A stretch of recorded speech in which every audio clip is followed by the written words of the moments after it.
우리의 삶을 다루는 야고보서, 오늘은 8번째 시간입니다. 지난주 말씀을 좀 기억해 보면 야고보의 심장은 무엇인가? 그것은 믿음과 삶이 일치되어야 한다라는 겁니다. 우리 안에 있는 내적 경건과 외적 종교의 하나됨, 너희 안에 참된 믿음이 있다면 마땅히 이렇게 살아야 되는 것이 아닌가라고 질문하는 것입니다.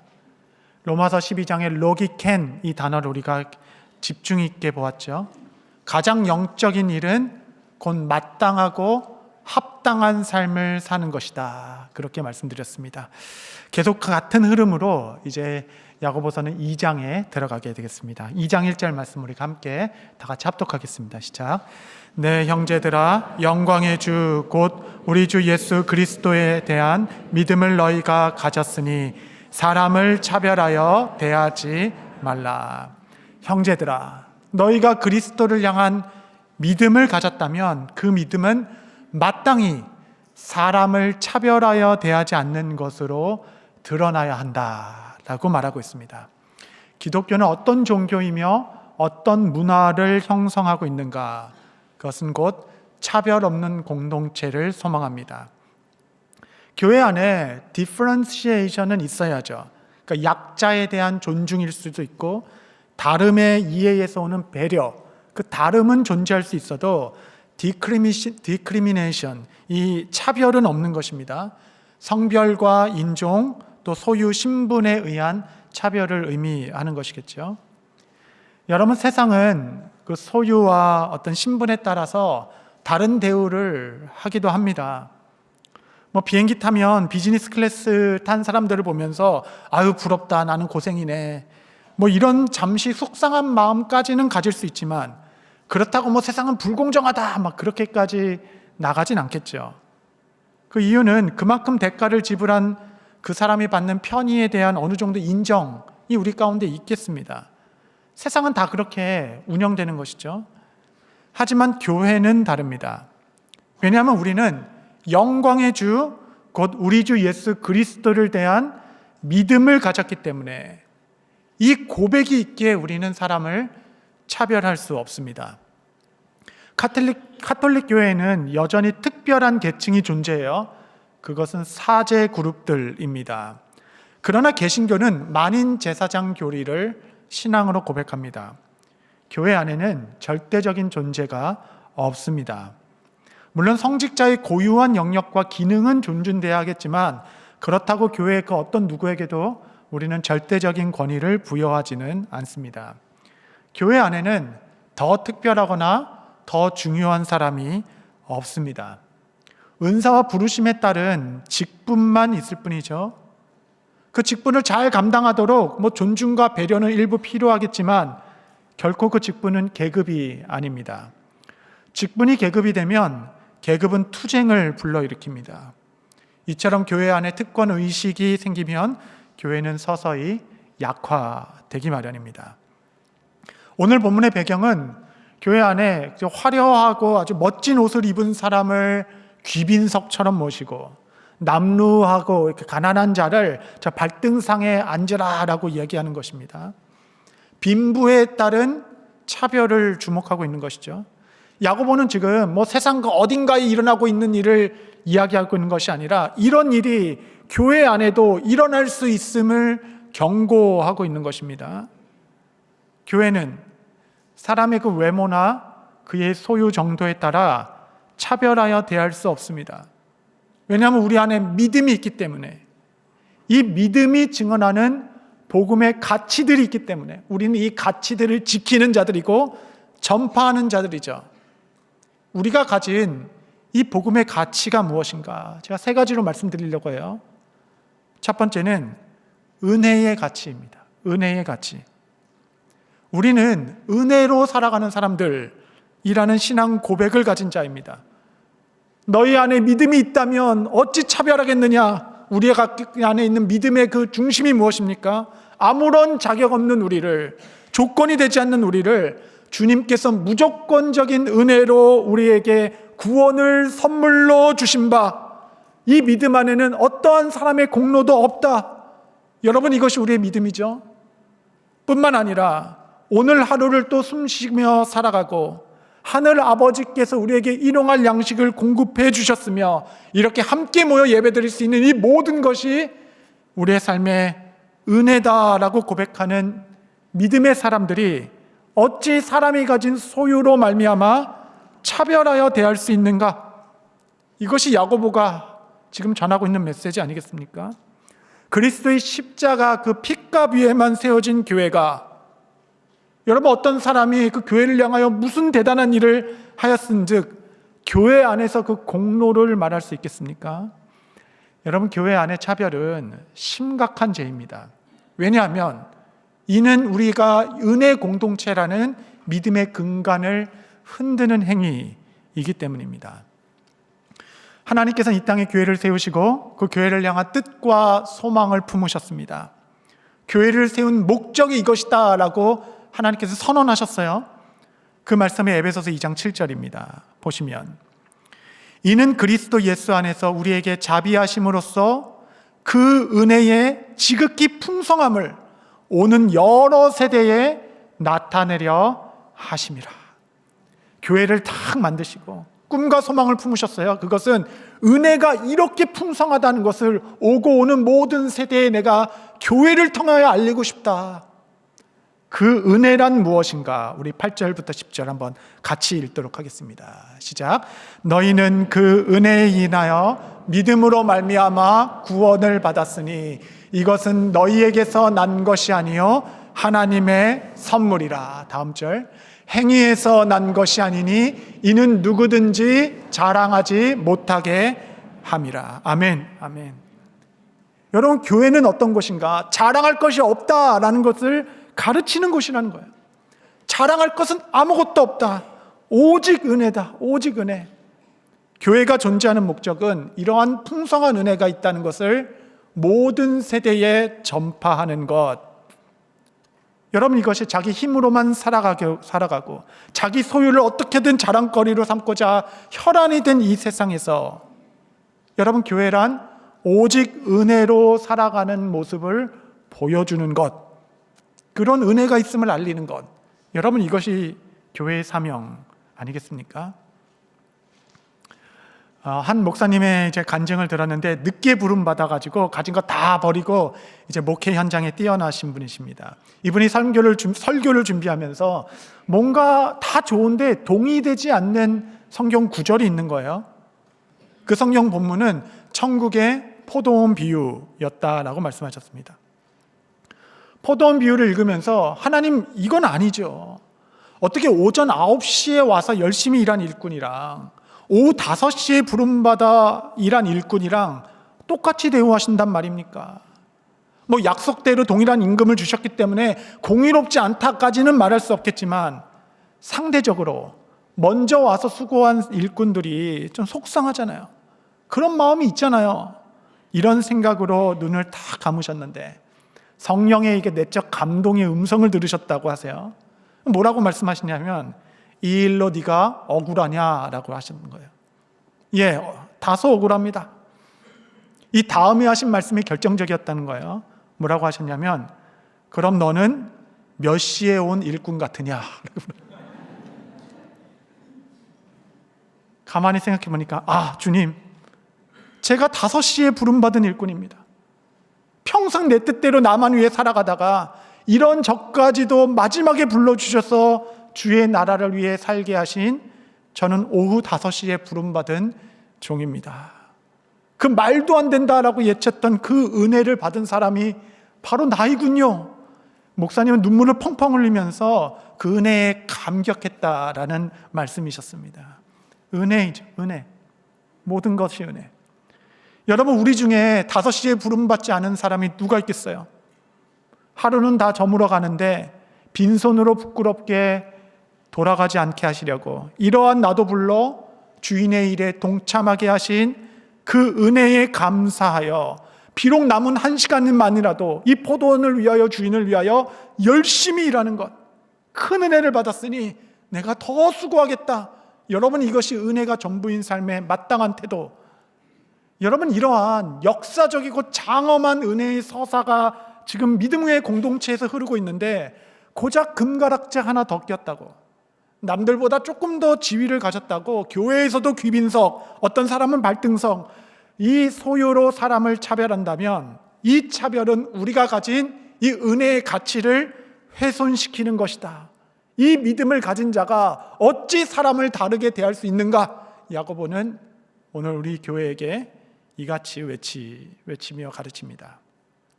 두 번째, 이 차별이 훼손시키는 복음의 가치는 한 영혼의 가치입니다. 한 영혼. 교회는 사람을 그가 가진 지위나 소유에 따라 다루는 것이 아니라 그 사람이 가진 영혼의 가치로 보아야 합니다. 영혼의 구원을 지상 최대의 사명으로 받드는 교회가 사람마다 다른 가치를 두고 대우한다는 것은 정말 우리 안에 있는 이 믿음을 흔드는 일 아니겠습니까? 출애굽기에 보면 하나님께서 율법을 주시면서 속전, 생명값을 말씀하셨어요. 20살 이상 모든 데린 사람은 계수하여서 자기 생명값을 반세겔로 성전에 내라, 이런 내용이었습니다. 출애굽기 30장 12절 이하 보면 내가 이스라엘 자손의 수효를 조사할 때에 조사받은 각 사람은 그들의 계수할 때에 자기의 생명의 속전을 여호와께 드릴지니 이는 그것을 계수할 때에 그들 중에 질병이 없게 하려 함이라.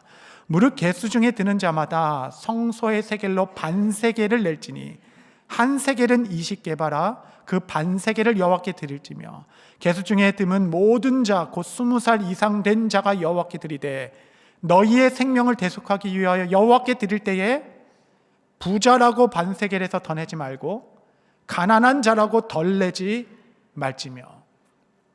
속전, 생명값을 내야 돼요. 그런데 그 안에 하나님의 정신이 담겨 있습니다. 부자라고 더 낼 수도 없고 가난하다고 덜 낼 수 있는 것도 아니다.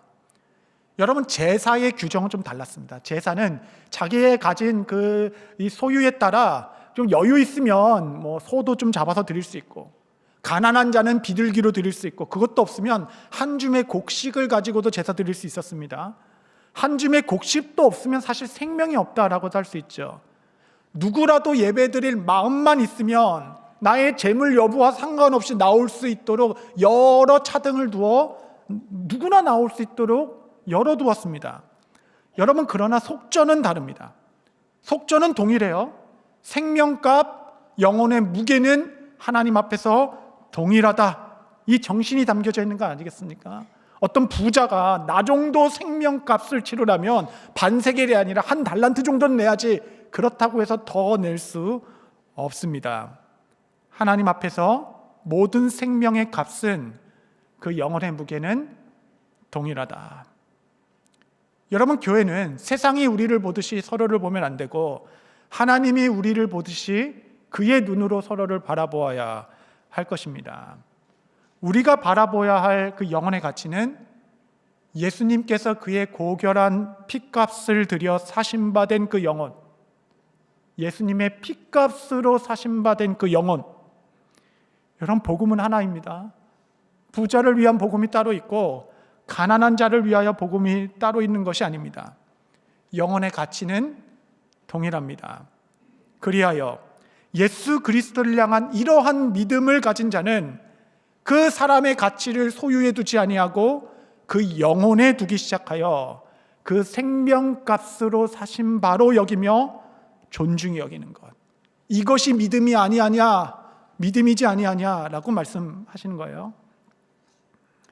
하나님께서 우리 교회에 느헤미야 프로젝트라는 사역을 주셨습니다. 열방에 복이 되는 교회라는 것이 단지 구호가 되지 않기 위하여 가까운 이웃 교회에게 우리가 받은 복을 흘려보내는 프로젝트입니다.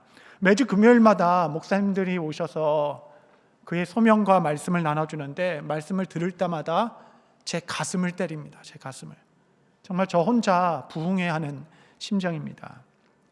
주님의 교회 지민철 목사님이 아주 밝은 얼굴로 이런 말씀하셨어요. 마침내 새벽에 기도하는 바지에 구멍이 났습니다 라고 하시며 기뻐하셨죠. 새벽마다 성도들을 위하여 기도하는 그 바지 무릎이 다 헤어지도록 기도하는 목회자의 성도들은 행복하다. 그런 성도는 행복하다. 더 스토리 교회 이강배 목사님, 한 10명 난집의 성도들과 함께 교회를 세워가는 중에 최근 한 청년이 교회를 떠났는데 그냥 다른 교회로 이주한 것이 아니라 믿음에서 실족하여 멀어진 상태라고 합니다. 너무 가슴이 아파서 형제를 위해 기도하는데 점차 시간이 지날수록 그 형제의 빈자리에 익숙해지고 마치 처음부터 없었던 사람처럼 교회 안에서 잊혀지고 있는 것을 깨닫고, 그때부터 그 목사님은 수염을 기르기 시작했어요. 수염이 더부룩합니다. 수염을 기르는 목적은 단 하나예요. 그 형제를 잊지 않기 위하여. 거울을 볼 때마다 그 형제를 기억하고 기도하겠다. 그 한 영혼의 가치죠. 한 영혼. 예수동행교회 김지찬 목사님, 늦은 나이에 다음 세대를 향한 복음의 열정에 사무쳐 목회를 시작하게 되었고, 지금은 주일사역교회에 방과 후 학교를 열어 6명의 학생들과 6명, 그 학생들과 매일 말씀을 가르치며 양육한다라고 합니다.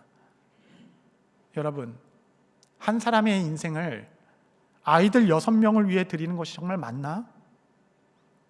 정말 그렇게 해야 되나? 말씀을 들으며 매우 괴로웠습니다.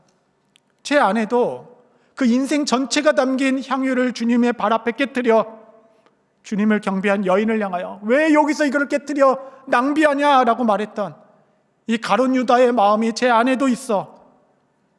주여, 내가 주를 못 박았나이다. 정말 나는 한 영혼의 가치를 알고 있는가? 알고 있는가?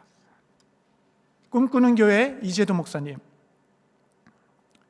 여러분 교회 생활하다가 이제 가정들이 딴 교회도 가고 뭐 이주하거나 이렇게 떠날 때마다 그동안 교회에서 함께 지냈던 추억을 사진첩으로 만들어 앨범을 만들고 마지막에 축복의 메시지를 써서 기도하며 선물로 주고 파송하는 일들을 했다라고 합니다. 그런데 최근 세 가정이 연달아 교회를 떠나게 되면서 마지막 세 번째는 정말 손이 부들부들 떨려가지고 이제 그 목사님이 기도할 때 하나님, 이제 저는 첫 마음처럼 이 가정을 축복하지는 못하겠습니다. 이제 이 사역도 그만해야 될 때가 된 것 같습니다. 이런 마음을 품을 때에 주께서 그 종에게 주신 마음은 교회가 작아진 것이지 하나님 나라가 작아진 것은 아니다. 그렇죠. 분명히 어딘가 가서 신앙생활 계속 잘할 테니까. 그렇죠. 끝까지 사랑하게 해주십시오. 하나님 나라가 작아진 것은 아니다라고 하셨으니 함께 기뻐하게 해주십시오 라며 그 사명을 마지막까지 이루어갔다라는 고백입니다. 뉴저지 세교회 조동남 목사님 바로 옆에 계시죠? 매일 새벽 제단을 싸며 설교를 준비하고 예배를 준비하는데 분명히 오늘도 아무도 안 나올 것이지만 이 다음 말이 저를 감동을 주었습니다. 나도 한 사람의 예배자이니 준비한 대로 텅 빈 예배실에서 설교하고 예배드린다라고 합니다. 그런데 어느 날 그 새벽 문을 쭉 열고 들어와 어떤 한 분이 빈자리를 계속 채워주고 계신데 그분이 바로 우리 뉴저지 초대교회 교인이라고 하셨습니다. 그 한 사람이 얼마나 감사하고 얼마나 위로가 되는지 이 자리에서 고백하셨죠. 여러분, 이런 말씀들이 동일한 목회자인 저를 얼마나 깨트리는지, 얼마나 낮아지게 하는지, 나는 정말 한 영혼의 가치를 알고 있는가? 알고 있는가? 여러분, 교회가 성장할 때 가장 경계해야 될 두 가지가 있습니다. 가장 경계할 때 두 가지예요. 첫 번째는 은혜의 가치를 잊는 것. 교회가 막 성장하다 보면 더 수고한 사람의 그룹들이 생겨나기 마련이고, 교회가 막 성장하면 더 영향력 있고 사회적 지위가 있는 사람들이 모이게 되면서 그들을 특별히 대우해주는 일종의 공로주의, 이것을 경계해야 되죠. 두 번째는 교회가 커지면서 한 영혼의 가치를 잊는 것. 한 영혼이 귀한지를 잊어버려요. 어느새 풍요 속의 빈곤이라 얘기했는데, 이 많은 사람 중에, 오늘도 많이 오셨는데 이 많은 사람 중에 나를 아는 사람이 한 명도 없다. 이렇게 사람이 많은데도 예배드린 나의 마음은 외롭죠. 소외된 것 같고. 이게 풍요 속의 빈곤 아니겠습니까? 여러분, 결국 한 영혼입니다. 결국 한 영혼. 가난한 자들이 교회에서도 차별을 받는다면 어디서 그의 영혼의 가치를 확인할 수 있단 말입니까? 이 세상에서 그렇게 지치고 피곤하고 끊임없는 경쟁 가운데 있는 사람 대접받고 없는 사람 무시당하고 때론 상처받고 때론 너무 비참하지만 혹시 교회는 다를까 하여 내 영혼의 쉼을 얻을 수 있을까 하여 힘겨운 발걸음을 내딛었는데 교회에서조차 소유에 따른 차별이 존재한다면 우리 안에 어찌 그리스도를 향한 믿음이 있다라고 말할 수 있는가? 여러분, 이것이 야고보서의 말씀 아니겠습니까? 여러분, 저도 하나님이 이 일을 하겠다 하여 헌신하여 열심히 뛰어다니지만 저로 인하여, 저 때문에 믿음에서 실족하여 교회를 떠나신 분이 계십니다. 저는 그분이 누군지를 알고 있어요. 제 아내는 저에게 이것은 당신 몫이 아니에요 라고 말하지만 제 문제 같습니다. 가슴 한편에 무거운 돌덩이가 내려앉은 듯합니다. 그런데 여러분, 그 돌을 치우지 않으려 합니다. 그 돌을 치워버리고 없었던 일처럼 여기지 않고 이를 정죄의 돌이 아니라 경고의 연자 맷돌로 여기고 조심조심 살아가려고 합니다. 여러분, 한 영혼의 무게를 잊으면 사람을 막대하게 됩니다. 여러분, 한 영혼이 실족하는 것에 대해서 무서워 벌벌 떨지 않는 한 우리는 아직 이 복음의 깊이와 그 영혼을 향한 주님의 마음에 다다르지 못했다라고 하겠습니다. 오늘의 본문은 차별하지 말라라고 얘기하는 것이 아니에요. 한 영혼의 가치를 알라라고 말씀하는 것입니다. 마지막 세 번째, 이 차별이 훼손하는 복음의 가치, 이게 사실 결정적입니다. 교회 안에 차별이 훼손하는 우리의 믿음은 바로 십자가의 가치입니다. 십자가. 우리가 십자가 흔들리면 다 흔들리는 거 아니겠어요?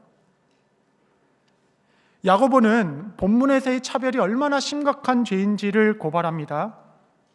야고보서 2장 4절 보시면 너희끼리 서로 차별하며 악한 생각으로 판단하는 자가 되는 것이 아니냐. 너희끼리 끼리끼리 모여서, 끼리끼리는 뭐예요? 비슷한 사람이 모이는 거예요. 비슷한 사람끼리, 처지가 비슷한 사람끼리 끼리끼리 모여서 외모와 소유로 판단하기 시작하며 서로를 차별하게 대하는 것은 악한 것이 아니냐. 그 죄가 얼마나 심각한지. 너희가 가난한 자들을 업신여겼어? 너 그거 가난한 자들을 비방한 것이 아니야. 그것은 곧 가장 아름다운 이름 예수 그리스도의 이름을 비방한 것이다. 그래서 심각한 죄가 되는 것입니다. 야고보서 2장 5절 7절 내 형제들아, 내 사랑하는 형제들아 들을지어다. 하나님이 세상에서 가난한 자를 택하사 믿음에 부요하게 하시고 또 자기를 사랑하는 자들에게 약속하신 나라를 상속으로 받게 하지 아니하셨느냐. 너희는 도리어 가난한 자를 업신여겼도다. 부자는 너희를 억압하여 법정으로 끌고 가지 아니하느냐. 그들은 너희에 대하여 일컫는 바 그 아름다운 이름을 비방하지 아니하느냐. 여러분, 5절 내용을 보십시오. 복음은 이 땅의 가난한 자들을 향하여 하나님의 신비하고 신령한 계획이 있다라고 선언합니다. 그 가난함으로 말미암아 그 속에 믿음의 부요함을 주고자 하는 것이야. 그리고 그 믿음으로 말미암아 마침내 하나님의 나라를 상속하게 하려고 잠시 그 고난과 환난과 어려움의 시간을 견디고 있는 자들을 학대하고 비방하고 차별하게 대하는 것은 곧 그의 삶을 신실하게 이끌고 계신 영광의 주 곧 우리 주 예수 그리스도의 이름을 비방하는 것이 아니겠는가? 여러분, 이것이 가난하고 환난당한 자를 향한 성경의 아주 독특한 시각입니다. 이게 바로 십자가의 가치이죠. 십자가. 고린도후서 8장 9절 말씀을 아마 다 같이 합독하겠습니다. 시작. 우리 주 예수 그리스도의 은혜를 너희가 알거니와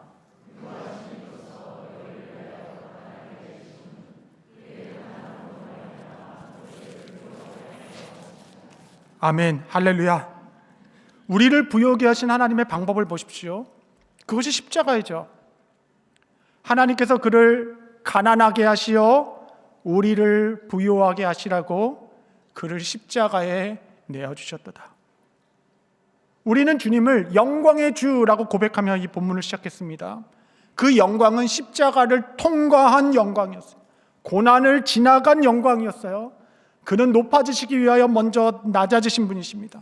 그분이 가난해지셨어요. 우리를 부유케 하기 위하여. 그래서 때론 이 세상 살며 우리도 가난해질 수 있습니다. 믿음의 부요함을 위하여. 너희가 업신여기는 우리, 그들을 업신여기는 우리랑 십자가에서 벌거벗은 몸으로 달린 예수를 향하여 조롱하는 바리새인들과 다른 것이 무엇이냐? 여러분, 이렇게 얘기하는 듯 하지 않습니까? 영광의 주, 우리 주 예수 그리스도를 향한 믿음을 가졌으니 우리는 가난한 자들을 차별할 수 없다.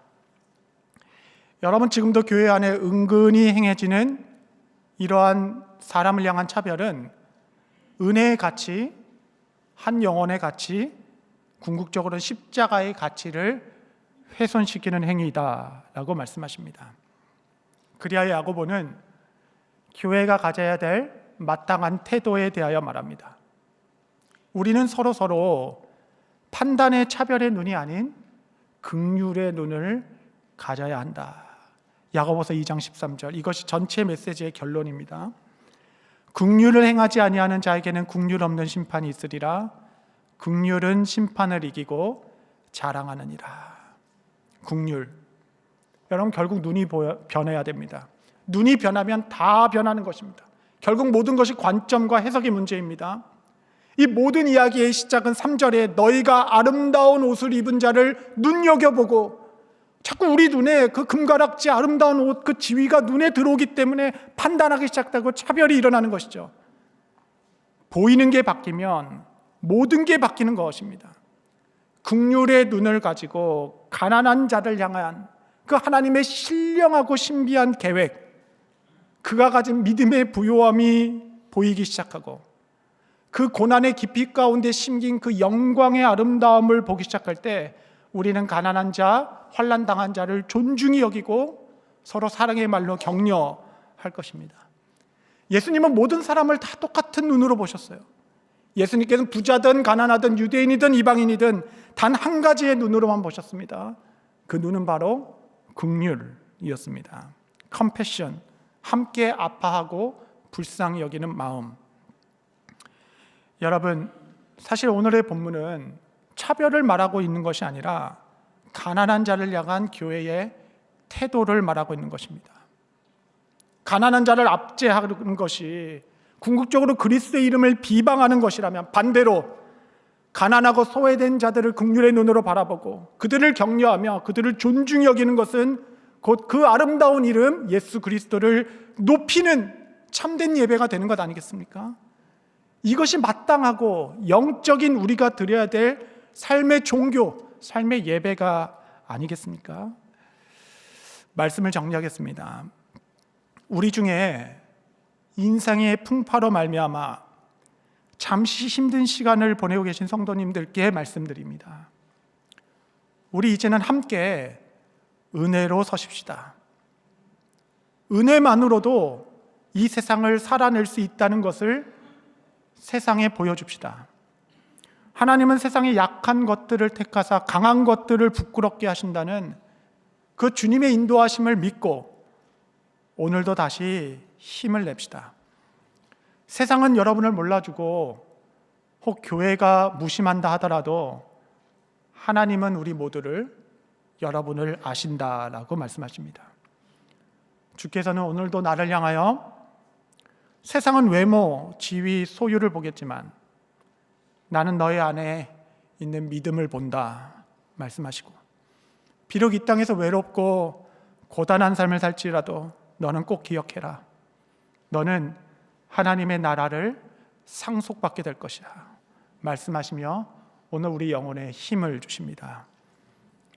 그리스도의 교회된 모든 성도 여러분, 우리 함께 영광의 주 우리 주 예수 그리스도를 향한 믿음을 가졌으니 스스로 가난해지시사 모두를 부욕해 하신 예수 그리스도 그 한 분의 온전하고 당당한 제자가 되어 우리가 서로를 그리스도의 긍휼의 눈으로 바라보고 어느 때에든지 사랑과 선행을 힘써 격려하며 입술의 아름다운 열매로 그리스도의 은혜의 덕을 오는 모든 세대에 전하고 담대히 복음의 증인이 되는 몸된 교회로 함께 세워져 우리가 사는 동안 그리스도의 이름이 이 땅 가운데 높여지는 것을 함께 즐거워하고 함께 예배하는 은혜 공동체, 우리 몸된 교회 되게 되시기를 바랍니다.